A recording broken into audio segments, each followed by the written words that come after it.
we near the end of 2025, This Week in Boomtown is getting a big picture view of growth in Central Ohio.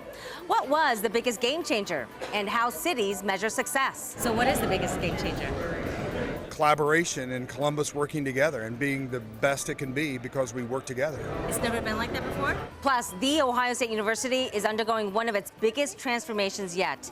We'll sit down with the president, Ted Carter, to talk about the growth and where he sees Buckeye Nation heading in the new year. And we know AI is here to stay. The question is, how will it shape this region as we grow? And what are the challenges AI brings with it? Thanks so much for joining This Week in Boomtown. I'm Angela Ann. We have a special edition this week coming to you from ED 411. It is the premier gathering of economic development leaders throughout Central Ohio's 11-county region. It's put on by the Columbus Partnership, and this year's theme is navigating the changing economic landscape.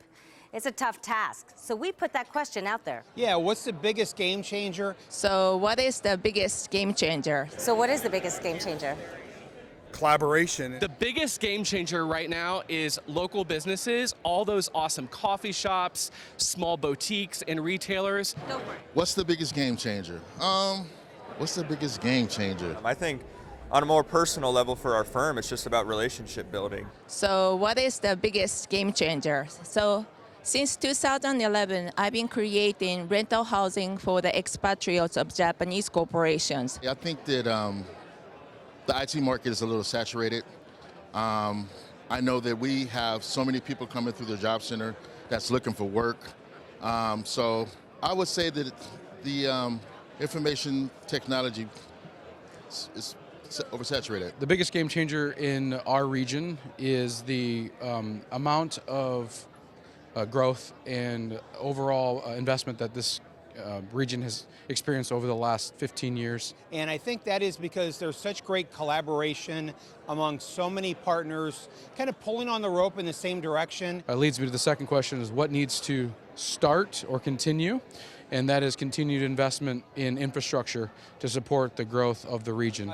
We've got to have a global look about housing. What needs to start or stop? What needs to start is continued focus on empowering our local entrepreneurs.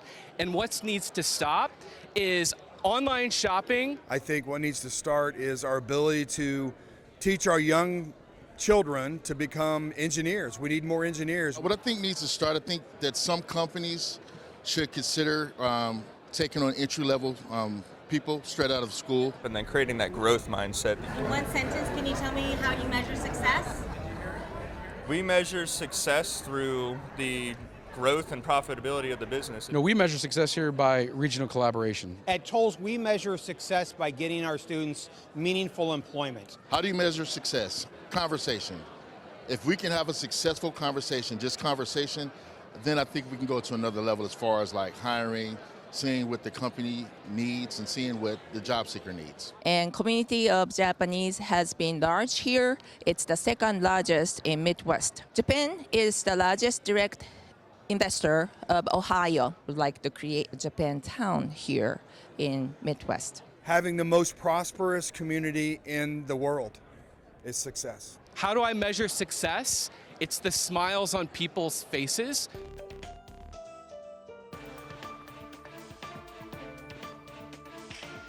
As we talk about Boomtown in cities all over Central Ohio, we know that housing is always the #1 issue. So to talk more about that, I want to welcome Brad DeHaze. He's with the Connect Real Estate Company, founder and CEO. Welcome to the show. Thank you. Thank you for having me.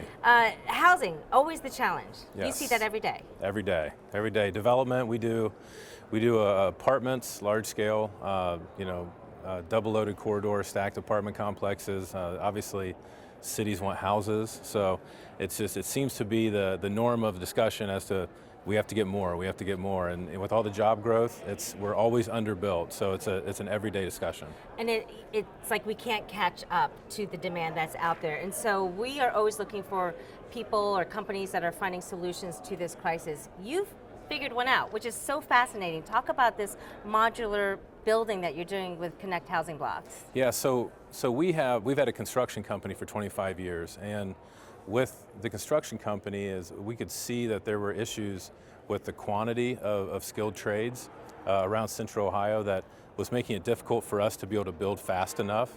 And we wanted to look at, okay, what else can we do to where we're not cannibalizing all the other skilled trades that are around Central Ohio?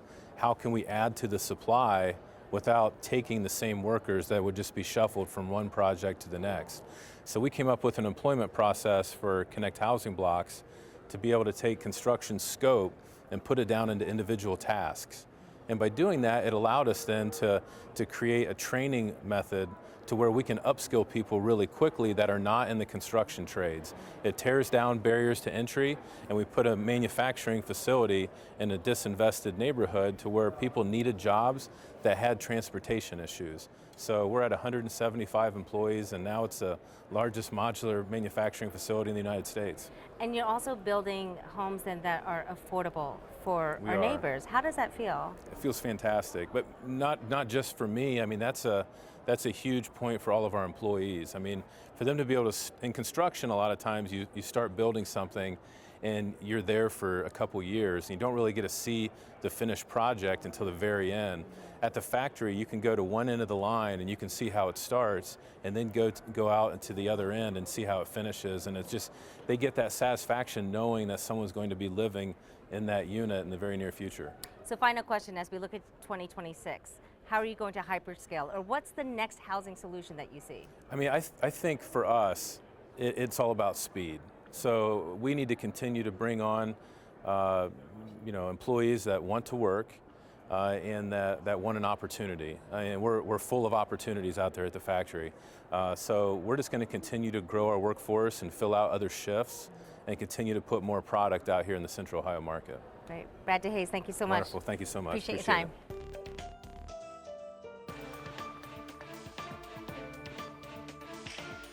We are joined now by the president of The Ohio State University, Ted Carter Jr. Thank you so much for being here today. Yeah, it's great to be with you on this game day Friday before the big game. Yes, for sure. So let's talk about this. You had a room, 700 plus people in the economic development world. What was your main message to them? My main message was what it means right now to lead during this incredible period of change. And how important Ohio State is to be embedded and partnered with all of the business community, the elected leaders, this whole Central Ohio region, and quite frankly, the whole state of Ohio.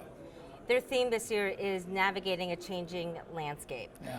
How do you do that from your position as the president of OSU? Well, first of all, we have to accept that higher education is in a period of change. Coming out of COVID, a lot of the American population and quite frankly the state of Ohio has had some questions about affordability, what's the return on investment. We have to be dynamic and pivot and make our education relevant for every student that comes to Ohio State, which is part of why we're investing in ourselves, we're investing in academic excellence, we're investing in artificial intelligence. This is a program called AI Fluency, where every student that graduates is going to be fluent in AI regardless of their academic discipline.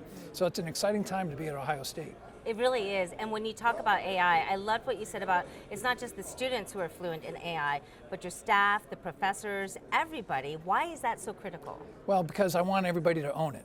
So it can't be just some senior administrator's good idea. I need them to get involved. I need the faculty to tailor their AI disciplines to what they're teaching and make it work for them. This is not ChatGPT. This is so much more and bigger than that. It's understanding how to maximize the tools that are there and to be prepared to where kind of like strategically where the puck is going, not where it is. And so that they're ready on day one when they graduate. I'm curious if AI, everyone's learning AI across the board, not just at Ohio State, and it's almost evening that playing field. How are you going to make sure that OSU students, the Buckeyes, stand out for those jobs? Part of it is make sure we hire the right faculty. I mean, we've got 300 AI experts on the campus since 2018, and we're going out to hire another additional 100 over the next 5 years. And these are the best experts in the world. So that will attract the best students to come to Ohio State, but also to make sure that what we're teaching is the best material out there, the research that we're doing, the research AI hub center that we've just created.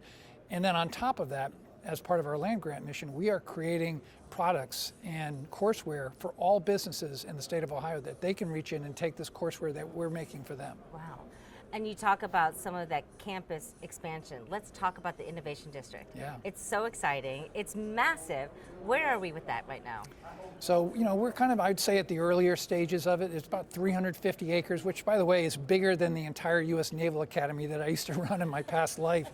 We've got to develop some plans as we're bringing in a special developer that will create housing, food, eateries, but we've got to now bring in the big researchers. We're looking to create kind of a flagship tenant here in the next couple of years that will draw other researchers.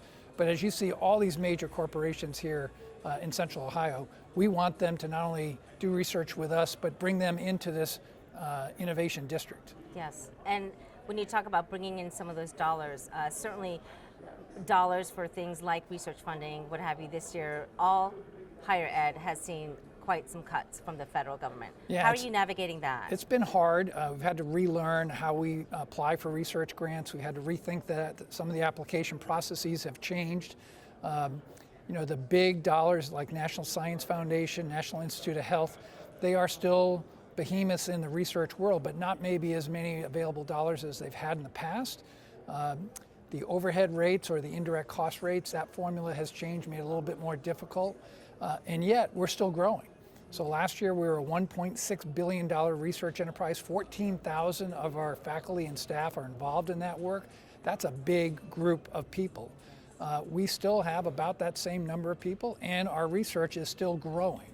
Maybe not as fast as the year before, but we expect to be closer to the 1.7 billion when we raise all that final tally of all that money up, and that's state, government, industry, and private philanthropy all rolled together.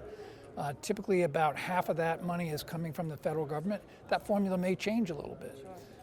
And we have a plan to drive to a $2 billion research institution arm over the next 5 to 10 years. That'll put us easily in the top 10 in the nation. What's your marketing tagline to get people to come on board with that, while other schools might be struggling? Yeah, we're investing in ourselves. We are not letting this I would call austere fiscal environment in higher education right now, or this feeling that higher ed is under attack.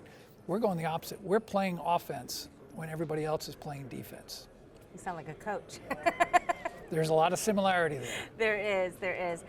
We asked people here some key questions in our Boomtown chat. You see some of that there. What is the biggest game changer you think that you've seen for Ohio State, maybe even beyond, when it comes to growth? People want to come to Ohio State. They love the experience of being on campus, the classroom experience, the wide variance in different academic disciplines that you can take. We are a big draw. We had 88,000 applications for this incoming freshman class of 8,300.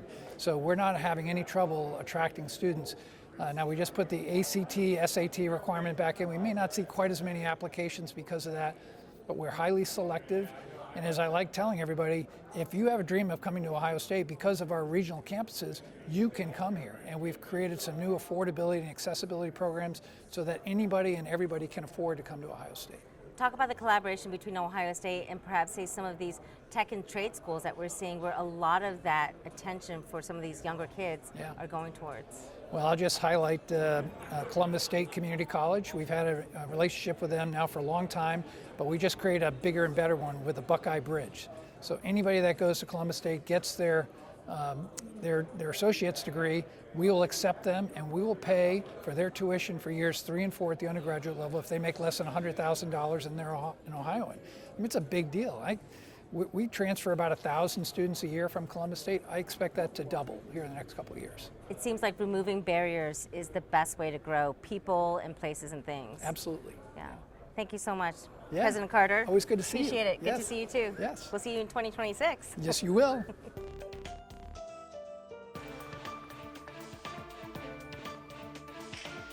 Welcome back. We're talking about AI because it is really no longer an option for us. It is truly here and part of our everyday lives. So joining us now on This Week in Boomtown to talk more about it, welcome Mark Kwame to our show. Thank you very much. You are the CEO and founder of the Ohio Fund. Let's start there. Yeah. What is that? Because there's a lot of dollars and cents behind it. Yeah. I mean, so as many folks may know, I started my career in Silicon Valley and then was at Sequoia Capital, which is seen as kind of the #1 VC firm. So I was in the room when we funded Google and PayPal and YouTube and Instagram and all these other guys. So we saw all that stuff grow.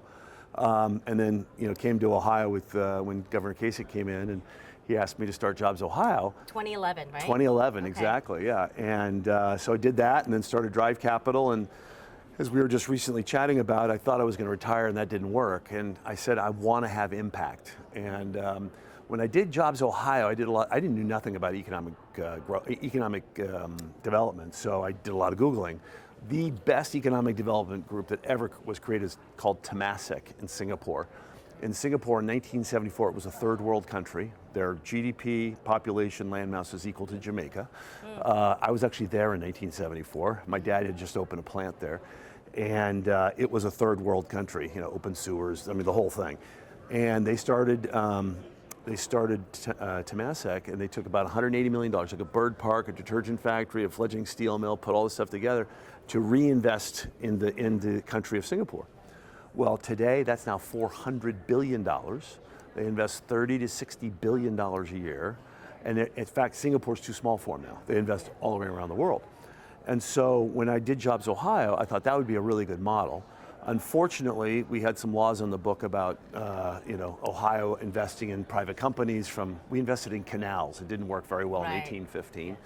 And so we didn't do that. But I said, I think it's time to do this in Ohio.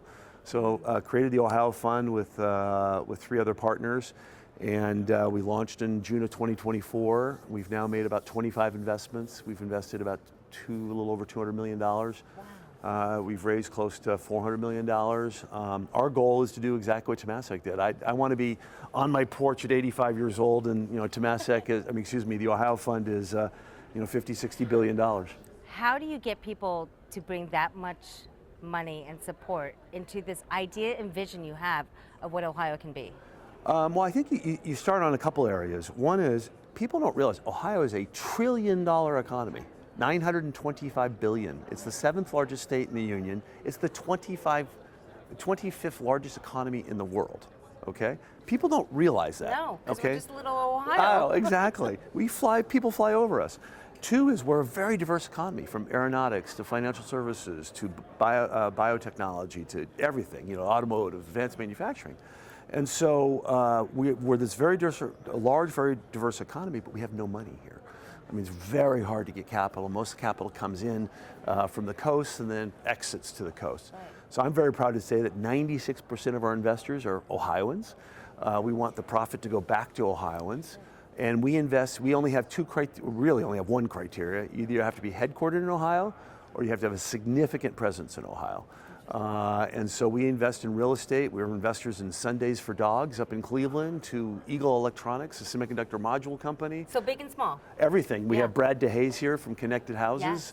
Connected Housing, we're investors in that. We're investors in Ease Logistics and InnoSource, who's going to come on the AI panel with me. So we want to be that capital source for that Ohio entrepreneur that allows them to go from A to B.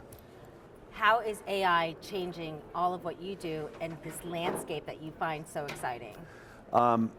As we were chatting about, I grew up in Silicon Valley. My father's one of the founders of National Semiconductor, kind of one of the 20 founders of Silicon Valley.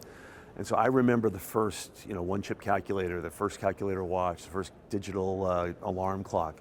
So I've seen everything from that to the personal computer, to networking, to the internet, to mobile, and now AI.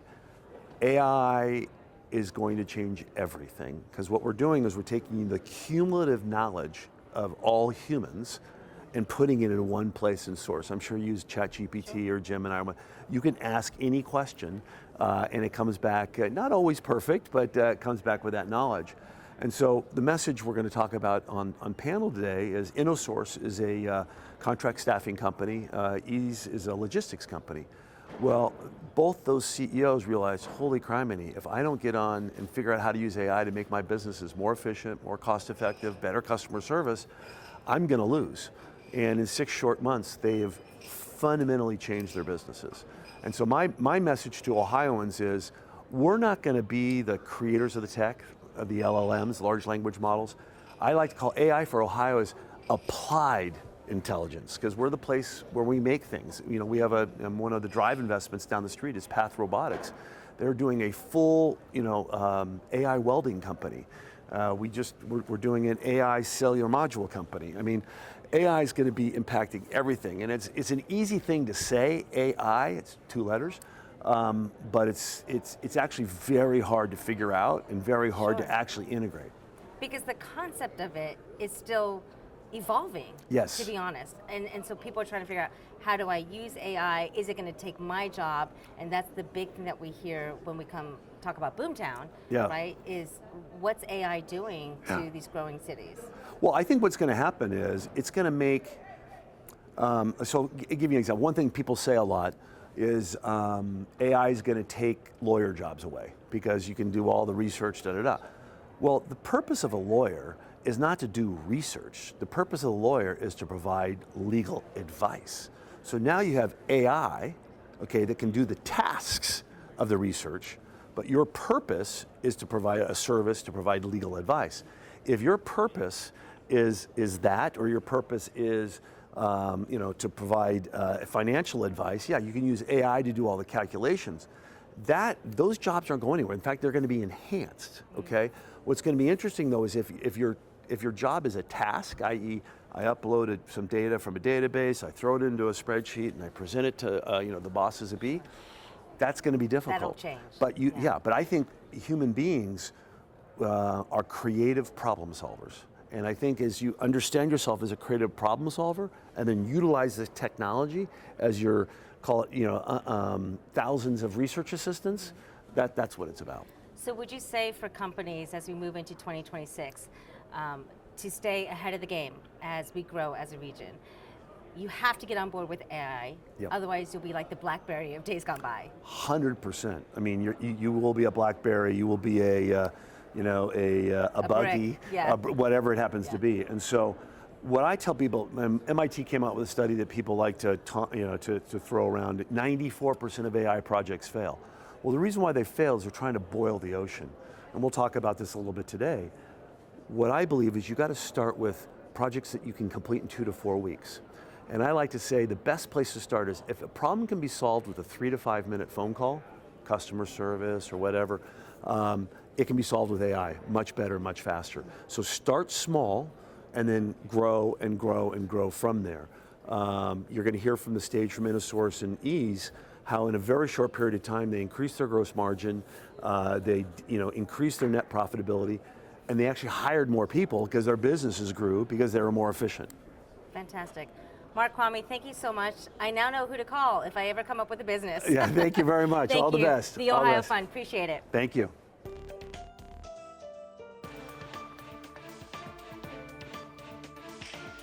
So we finished This Week in Boomtown now with Jason Hall, the CEO of the Columbus Partnership. Thank you so much. What a great event here at ED411.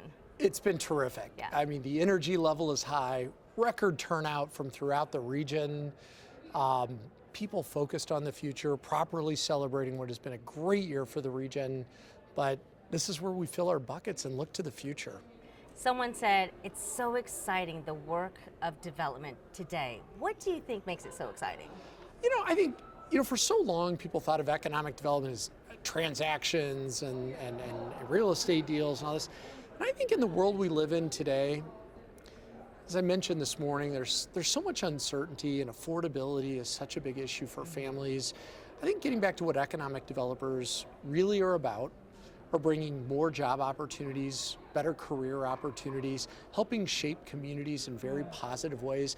That's what this profession and tradecraft is really about. And I think people feel that more than ever today because of so much uncertainty, and that we can help make people's lives a little bit better if we do our jobs well. Building families. Building families, there's no question about it. We talk about these projects and hundreds of jobs, thousands of jobs, but there are people behind that. As I mentioned this morning, the Whirlpool deal, which required us to work in very different ways with 2 major regions of the state actually working together, a lot of uncertainty. And as someone who came from a family who 3 generations worked in the same factory, I remember what it was like when you had uncertainty about, is my job going to be here next year? And generations of pride of families that have worked in some of these employers.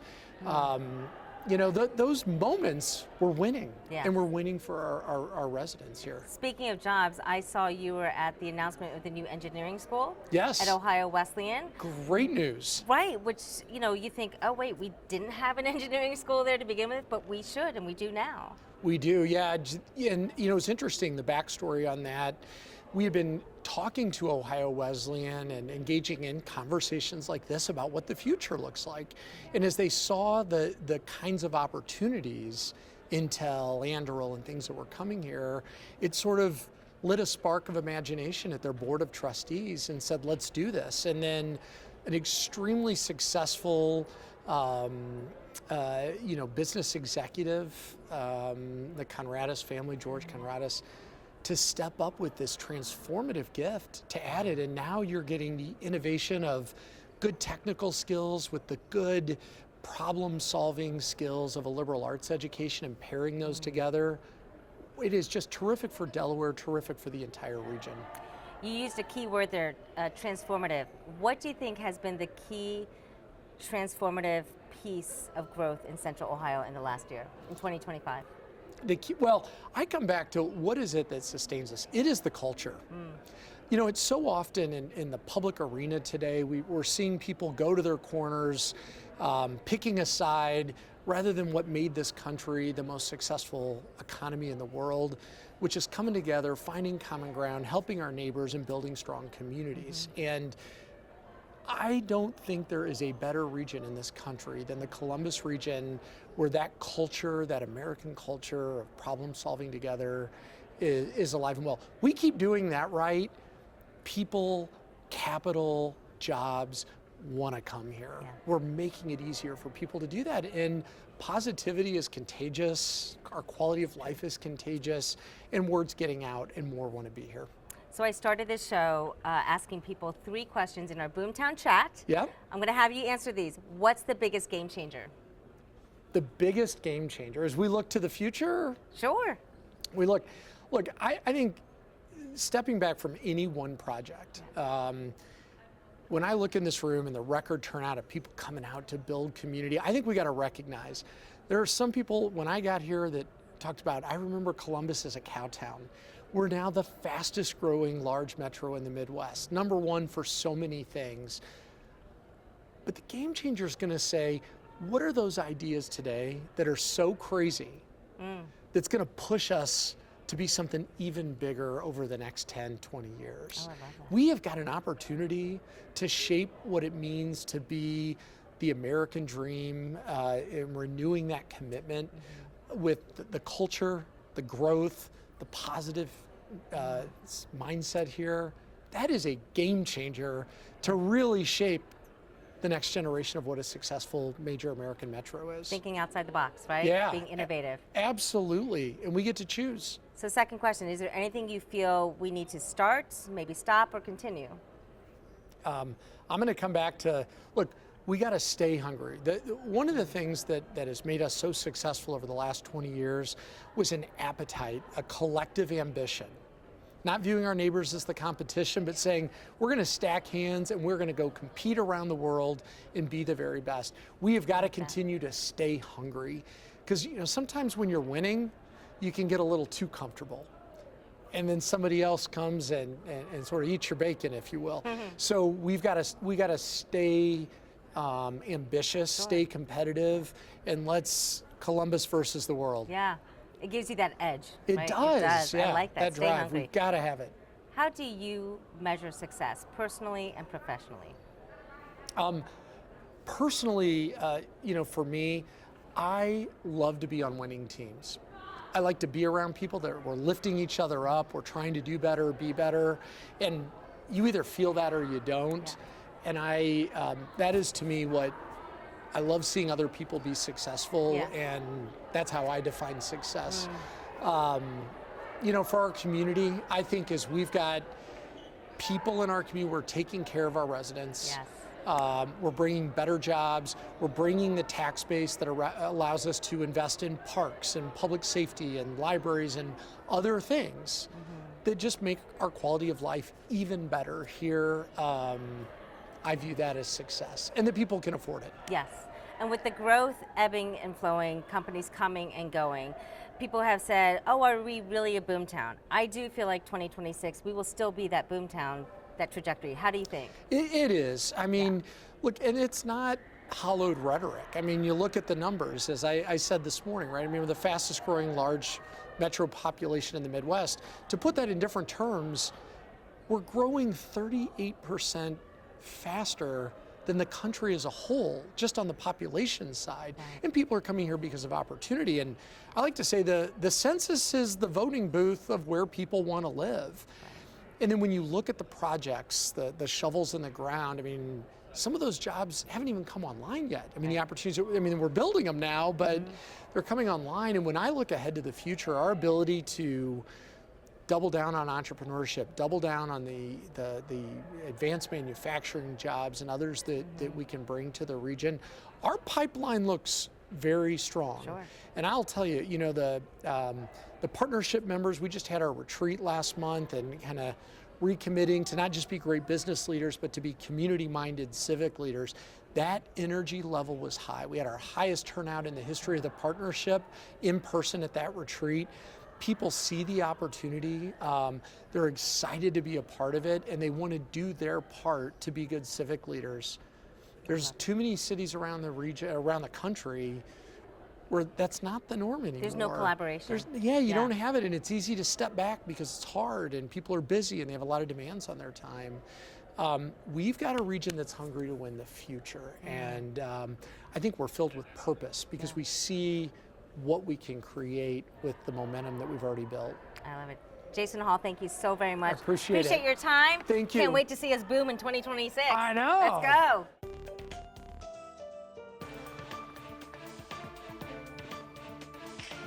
If you have a story of growth that you'd like us to share or want to know about, simply send us a text, 614-460-3345.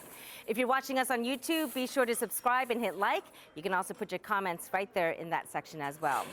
That does it for this special edition of This Week in Boomtown. I'm Angela Ann. We'll see you again next week.